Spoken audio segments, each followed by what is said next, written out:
Well,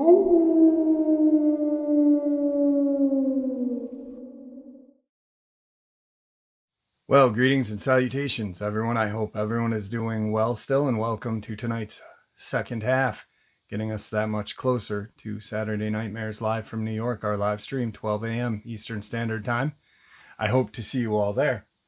Before we get into tonight's second half, a couple links. As many of you know, I rely on Patreon, PayPal, channel membership, and the merch to help the channel to continue to grow and go. Links to Patreon, PayPal, and channel membership is in the description below. Merch displayed directly under the video. Also, Dogman Frightening Encounters, Volume 1 through 3, the audiobook versions. They were written and researched by Tom Lyons, narrated and produced by me, Jeff Nadolny. Those audiobooks are available on Audible, Amazon, and iTunes, links to which are also in the description as well. And finally, last but definitely not least, if you'd really like to help support the channel to continue to grow and go, simply subscribe. It doesn't cost a cent. Click that like button, takes half a second. If you don't want to miss out on any of the informative uploads I put out daily, click that bell icon, and folks, please leave a comment. Why? Well, because all of these things really do help the channel to continue to grow and go. And folks, they definitely do matter. Now, everyone, I have taken far too much of your time. Let's jump into tonight's second half, shall we? All right, guys, like I say all the time, I believe it's all connected. I believe the one world government / alien agenda has a huge part in this just evil. The paranormal, cryptids, deep underground military bases, UFOs, it's all connected. And this, my friends, is some very chilling experiences making the connections. Today's first experience on the paranormal side. I guess I'll dive right into what happened and not bore you with any unimportant details. I was hiking on a trail I'm very familiar with, and because of changes in the weather, I decided to leave the trail and cut through the woods. I wanted to get to my car before a downpour, and I knew the area like the back of my hand. Before I knew it, I felt very strange, disoriented, and nothing looked familiar. I'm not sure if the woods seemed silent before or after I felt this way, but I became undeniably aware of how silent everything was. Oppressingly, downright suffocating silence. And my heart began to pound as I stood in place, and it felt as if the woods were spinning and closing in around me, like I had stepped into something I could not comprehend. It was then I noticed something about 15 feet in front of me. It was 10 feet high and about 8 feet wide, and a distortion. It was like something was bending the light and moving toward me like a fogged up mirror. Almost, but with no definite shape. But it was moving with purpose and intelligence, and would be completely unnoticeable if not for the distortion within and me directly looking at it. I turned to run and realized another was behind me, the same size and shapeless almost. It was then I realized there was at least 4 of these things closing in on me, and I was trapped. What I was seeing, my brain could not make sense of. I was in utter panic and shock, backed up against a tree because I was terrified to run in the direction of these things. I curled up in a fetal position and put my hands over my ears because they had began ringing and the sound was deafening. I closed my eyes as these intelligent, cloaked things were all around me, about 5 feet from me. I saw a white flash, like what happens if you were ever hit hard in the head or fell or punched. That's the best way I can describe it. My ears were ringing and the flash, and then nothing. I woke up to rain falling on me and hours had passed. Everything was normal and I knew where I was. I gathered myself, checked for injuries, and realized I was completely fine. And shakingly, I left the woods and drove home. I cannot make sense of what happened. I have Googled similar events but found nothing quite like what happened to me. And I need answers. I stumbled across stealth cloaking technologies used by the military, and the technology is primitive compared to what I had witnessed, or what these beings or things were, if it was technology, or a living thing. I just don't know. I didn't have answers, and I don't know what happened to me or why. One last thing, this happened in Ireland, and I was in the Midlands. I'd rather not be too specific. Headaches and blurry vision have only been an issue since after the incident. I never had migraines before. They had no definitive shape of the things or beings, but they were huge and moving with purpose and intelligence. I could smell something, which I thought was my brain frying from how loud the sound was, and I know it sounds insane, but I had to cover my ears and crouch down with my head between my knees in an almost fetal position out of fear from the sound and panic just before I had blacked out. When I closed my eyes and could see they were less than 5 feet from me, I could smell a sulfur metallic type smell. Then the flash occurred that was blinding, and I woke up 4 hours later. I was considerably dry, even though it had been drizzling when this occurred. And when I awoke, I realized 4 hours had passed. It was raining heavily, but I was pretty much dry. I can't explain it. But there has to be a reason for it all. I won't lie, I'm shook up and a little freaked out, but I'm a rational young man, and I will not jump to any conclusions without sound evidence of proof. It was in an area impossible for me to get lost in. A child, maybe, but not an adult. And at one moment, I felt like I was completely lost in a place I did not recognize whatsoever. And that makes no sense to me at all, because when I awoke, I knew exactly where I was. The only issue with my health is I was diagnosed with autism at a young age, but I am very low on the spectrum, and I live a fully functional, happy life, and it in no way affects me negatively, apart from struggling socially at times, hence why I love nature and the outdoors so much. Today's second experience on the paranormal side. I'm an ordinary man who didn't believe in ghosts or paranormal stuff. I have never thought that one day I'd be on a date with something that made me reconsider my whole belief system. First off, I'm a military officer in a big Middle Eastern country, and due to the sensitivity of my job nature, I can't go into specific details about the story I'm going to tell. We had our orders to camp in a specific spot within the desert and wait to execute our designated mission. The first couple of days went by and everything seemed normal, nothing out of the ordinary. Then we began to notice a strange man walking on nearby hills wearing what looked to be women's clothes. He was walking steadily, as if he was looking for something specific. The first time we saw him, we thought he may be one of the locals or nomads, and didn't think much of it, but I sent 2 soldiers away to bring him down to me for questioning, and warn him to keep his distance, as it's considered a military area now. But he managed to disappear and vanish every time before anyone could get near him. It became like habit seeing this weird person, and we sort of got used to watching him every day. Finally, when our mission was about to finish, and we were getting ready to pack up our gear and leave, it was on a Wednesday, February 10th, 2010. I was in my tent trying to get some sleep when I heard the sounds of gunshots coming from outside. I quickly pulled my gun and ran out of the tent to find one of the soldiers shouting that we had got him. "We finally got him, sir." I asked him nervously who, but deep down I knew who he was talking about. He said the strange man we see every day. We saw him coming down from the hills, running towards us as if he was floating above the ground, so we shot him twice in the chest. I don't know why, but I had these overwhelming feelings like something bad was about to happen. Reluctantly, I asked him to show me the body.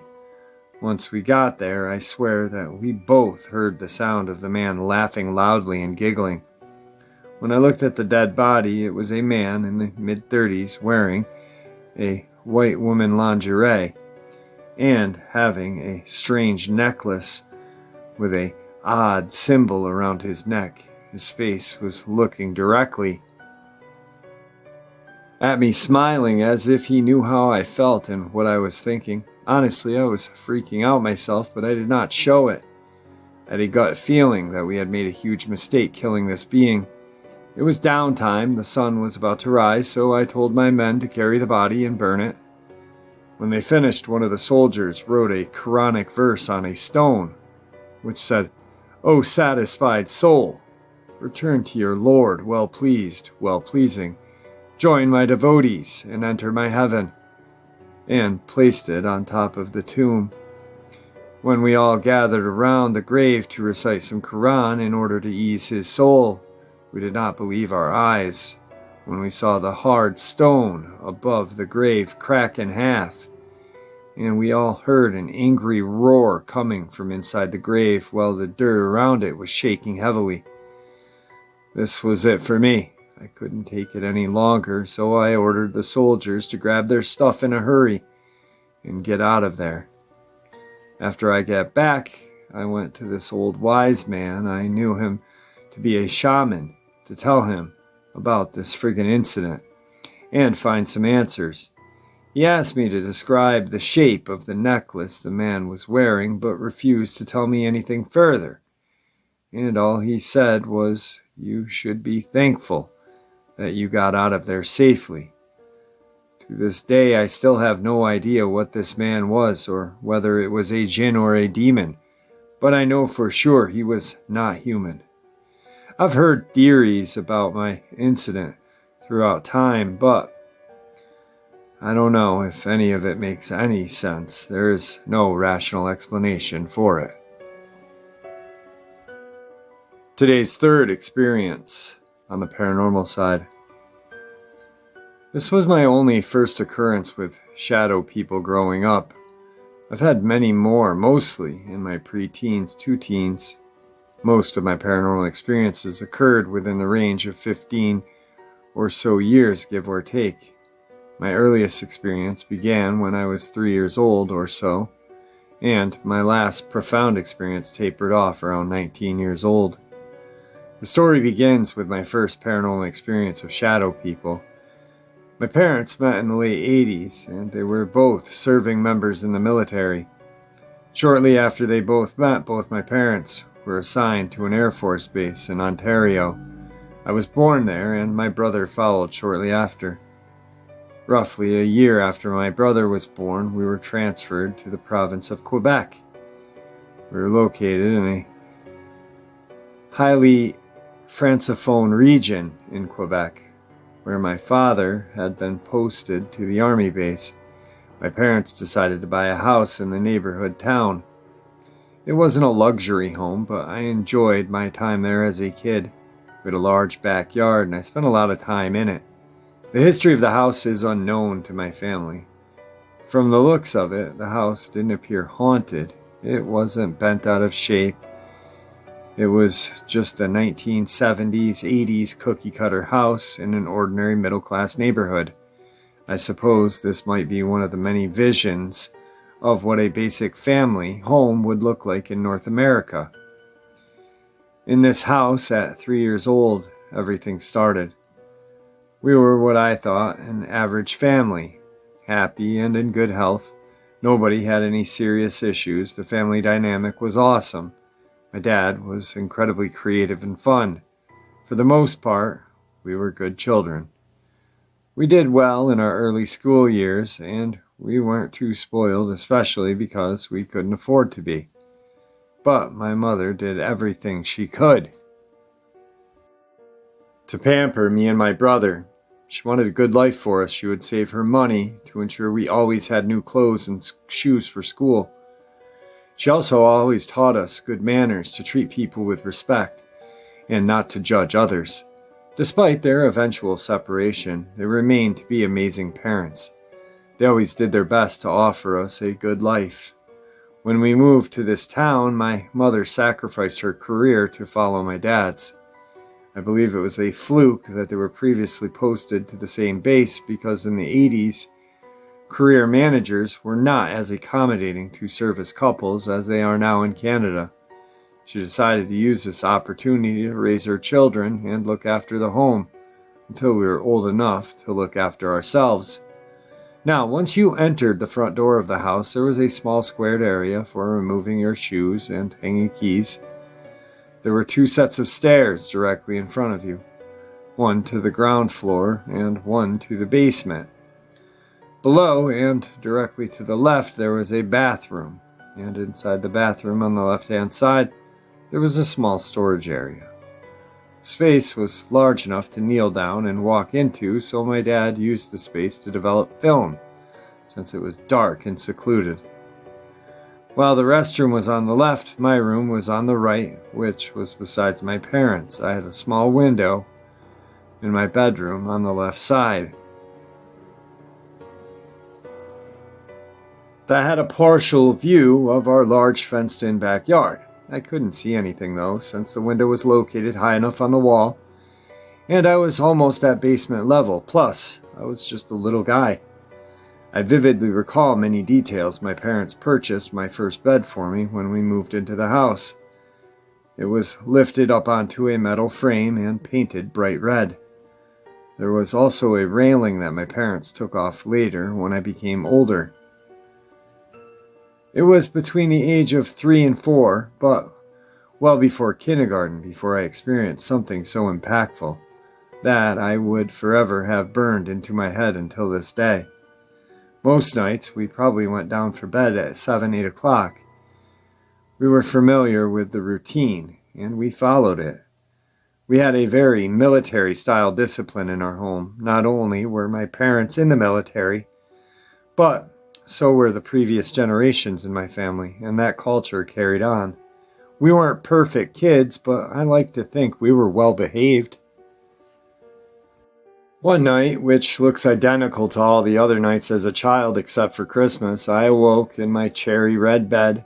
I knew it was late because it was dark outside from my window, but not so late that my parents were asleep because I could hear them talking upstairs with the TV on. I struggled to fall asleep, so I lied in my bed, looked around my room like any curious child. I was getting uncomfortable, so I turned over to my left side, which would have been facing the door of my bedroom. It was dark enough in the room, but I was in my room long enough for my eyes to adjust to the darkness at this stage. The only light I had from my room was the gentle backside of a faint porch light, and any ambient light from the moon.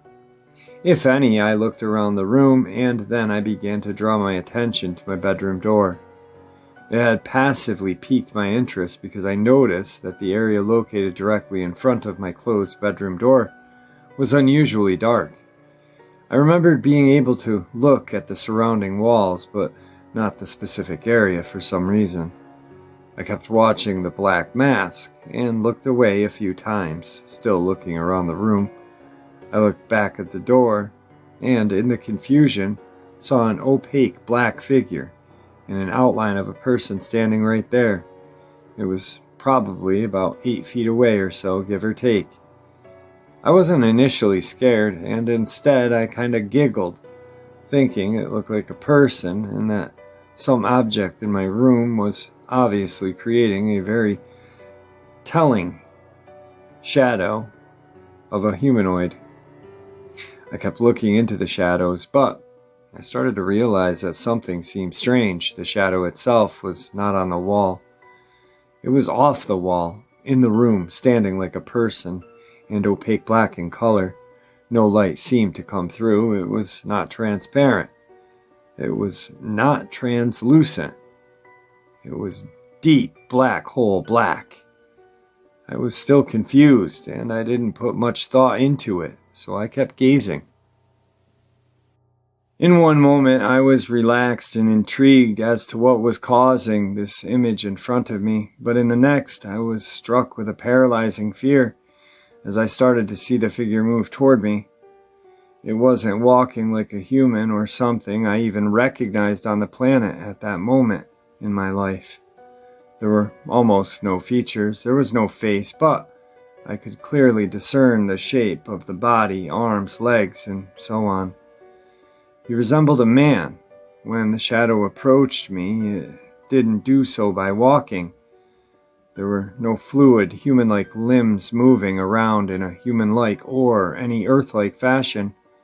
The shadow would vanish and reappear a step or two closer in a moment, as fast as a shutter can trigger on a camera.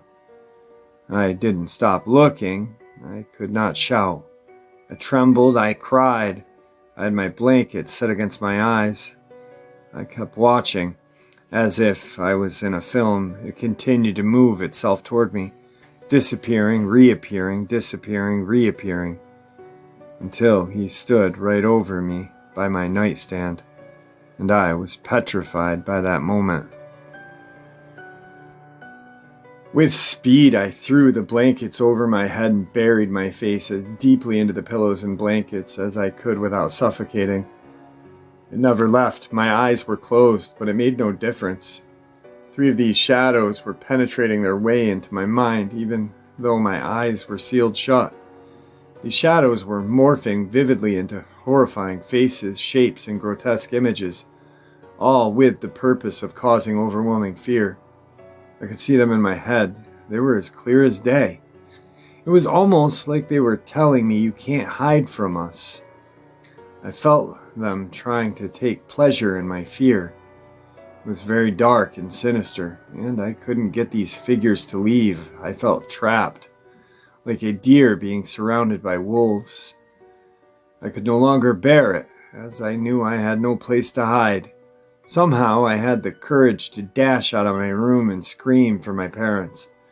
I remember running up the stairs to the living room, tripping on the way and shouting, "Mommy, Daddy, there's a man in my bedroom." I was emotionally distraught, weeping, trembling, and hyperventilating.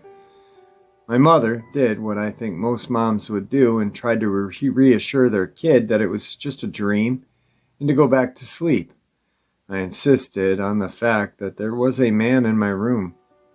My parents took me back to bed, turned on the light, and said a prayer while leaving a holy crucifix under my pillow. It was the only case I can recall in this specific town, but it was not my last experience.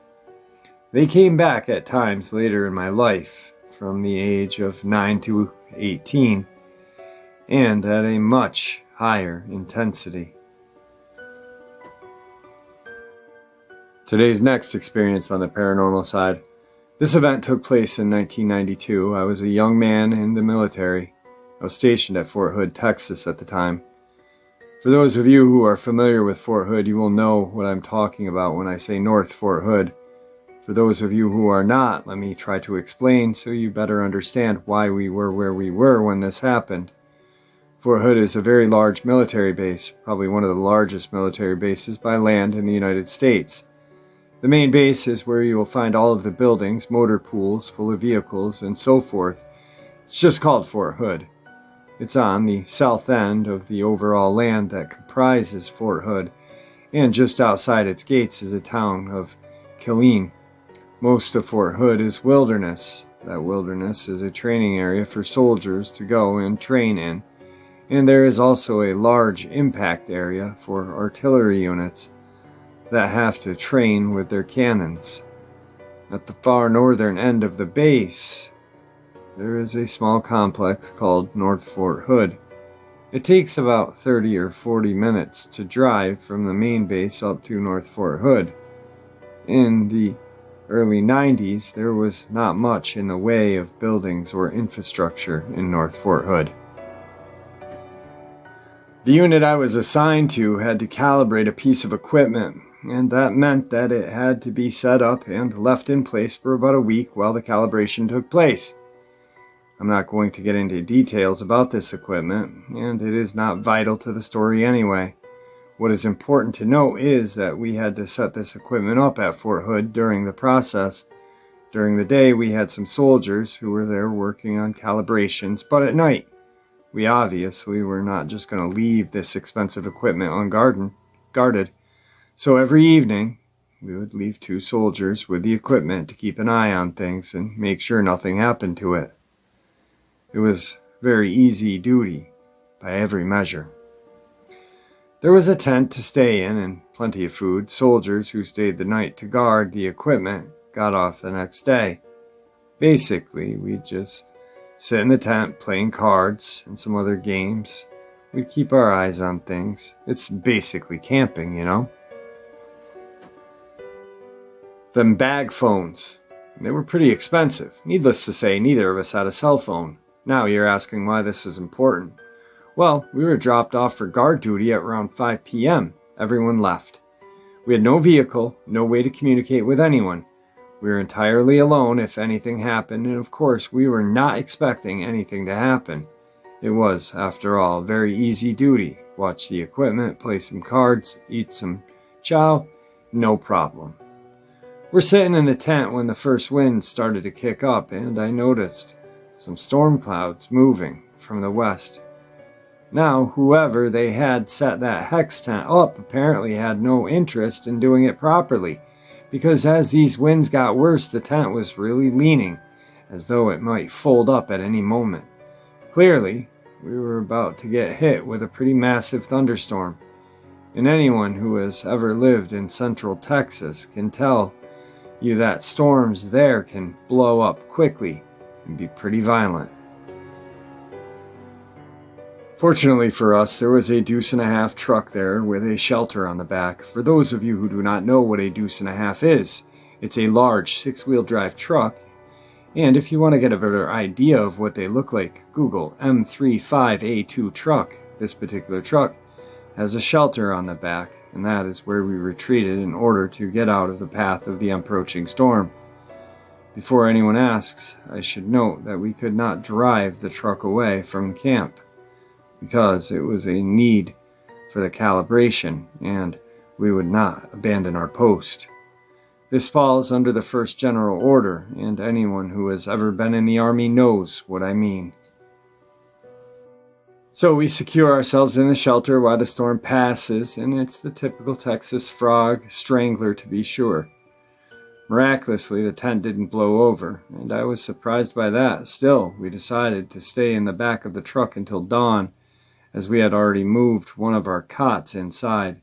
We finally laid down at around 10 p.m. and it was very quiet. This is a very remote area, and while we were in the clearing next to the runway, there was no buildings present, and all around this airstrip was just woods. Today there are buildings, and I have recently looked up the location on Google Maps. At any rate, we left the door on the shelter just slightly open for 2 reasons.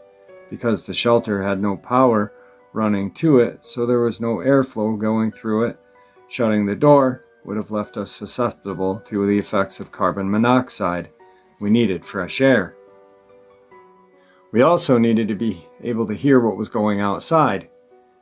We decided to take turns getting some rest, although we had been told that we were allowed to sleep if we wanted. We were still on base, and there was absolutely no reason to expect anything that was going to happen. My friend was on the cot, the door of the shelter, and I was on the floor at the other end. I felt like I had just dozed off when I was shaken violently awake. It was my friend, and as I sat up, he was pulling the door to the shelter closed and trying to put the lock in on it by using the light from his wristwatch. He was obviously very upset and scared. It was the kind of fear that cannot be faked, as if he's trying to prank me. This was primal. I kept asking him what was wrong, and he finally managed to tell me that something had grabbed him by his foot and tried to pull him out of the shelter. My first thought was that he had dozed off and had a nightmare, but he insisted that he had not even started to fall asleep when whatever grabbed him and said, "We'll be back for you," and let go of him.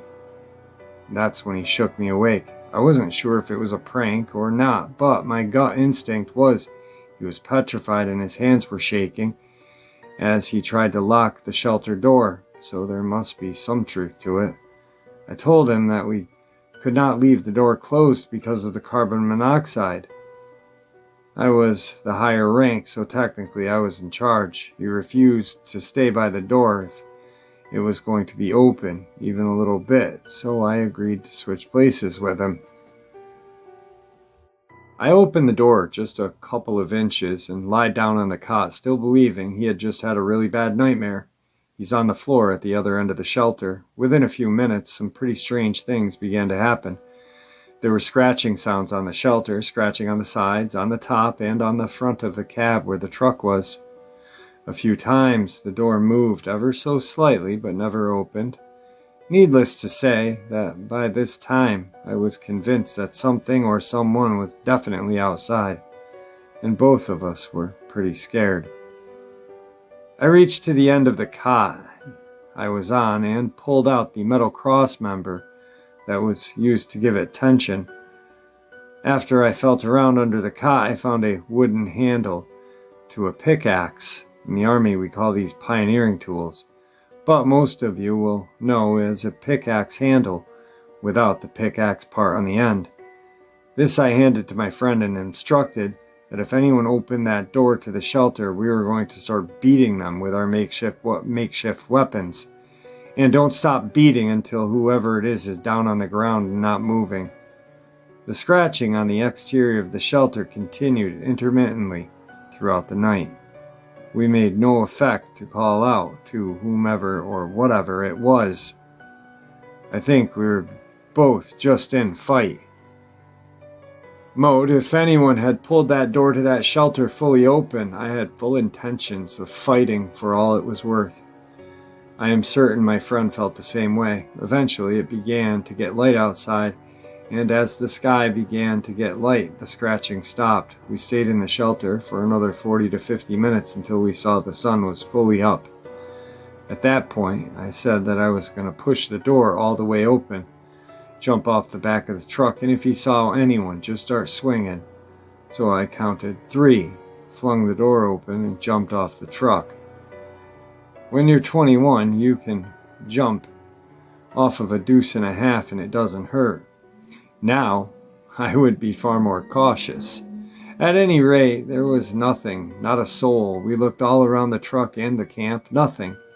What I noticed immediately was that while we were leaving boot tracks in the still wet ground, there were no other tracks around the truck at all.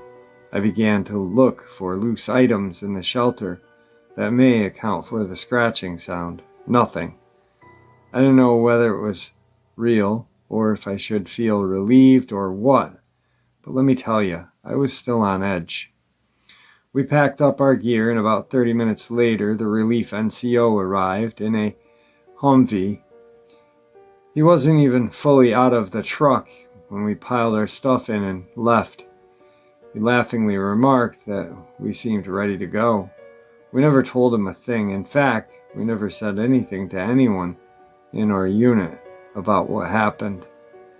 We probably should have, but I think we were afraid that we'd be laughed at. At any rate, I get behind the wheel of the Humvee and my friend in the back of the passenger side. I drove down the road and came to a stop at the main highway that we would take back to Fort Hood. At that moment, then came a clear, loud, and distinct clap of thunder. I leaned out the window and looked up, and then I looked back at my friend, who was now in the back of the truck. He said something I'll never forget. "There isn't a cloud in the sky, man." I believe I probably set the record for the fastest drive back to Fort Hood in a Humvee that morning. I'm not the only one that believes in this stuff. I think of a lot of this paranormal stuff is just active imaginations or people making it up. But something happened to us that night, and we'll never forget it. It scared us out of our mind. I don't know if I'll ever experience this again, but I do know I never want to experience it again. I also don't know what it was that caused those scratching sounds that one night, or pulled my friend almost out of the deuce and a half. All right, folks, that was tonight's second half. I hope you all enjoyed it as much as I enjoyed sharing it with you. I'd like to thank you all for supporting the channel. It is your support, after all, that helps the channel to continue to grow and go. And honestly, what gives people a place to share their experiences, ideas, and theories, judgment and ridicule free, simply treated with the respect that we all deserve. Thank you. Everyone, please stay safe, happy, healthy, and ever vigilant, keeping an eye on our children, pets, family, and friends. These creatures are real, they are out there, and they are dangerous. Share this information with the people you love and care about, and it may just help save their lives someday. Until next time, never stop asking questions, never stop searching for answers, and God bless.